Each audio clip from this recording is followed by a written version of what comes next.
మగవాడు ప్రశాంతంగా ఉండాలంటే ఈ విషయాలు ఎవరికీ చెప్పకూడదు. పురుషుడు తను ఖాళీగా ఉన్నాను అని ఎవరికీ చెప్పకూడదు. పురుషుడికి ఏ పని లేకపోయినా ఇంటి వద్ద మాత్రం అసలు ఉండకూడదు. ఒకవేళ ఉంటే భార్య ముందు, బంధువుల ముందు చులకనైపోతాడు. ఏ పని లేకపోయినా బయటకు వెళ్లి రావటం మంచిది. పురుషుడు ఎప్పుడూ కూడా తన రహస్యాలను భార్యకు గాని, బంధువులకు గాని, స్నేహితులకు గాని ఎవరికీ చెప్పకూడదు.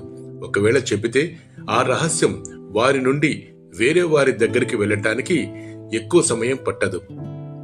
ఇలా రహస్యాలను వేరే వారికి చెప్పటం వల్ల అవి కొత్త సమస్యలను తెచ్చిపెడతాయి. తన అనారోగ్య సమస్యల గురించి పురుషుడు ఎవరికీ చెప్పకూడదు. ఇలా చెప్పటం వల్ల మీ వద్ద డబ్బు తీసుకున్నవారు మీరు ఎప్పుడు చనిపోతారో అని ఎదురు చూస్తూ ఉంటారు.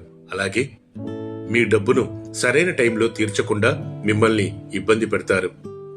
అమ్మను భార్య ముందు చులకన చేయకూడదు. అలాగే భార్యను అమ్మ వద్ద చులకన చేయకూడదు. ఎవరికి ఇవ్వాల్సిన గౌరవం వారికి ఇస్తే మీకు సమాజంలో మంచి గౌరవం ఉంటుంది. లేదంటే నలుగురు మీ గౌరవాన్ని తగ్గించి మాట్లాడతారు.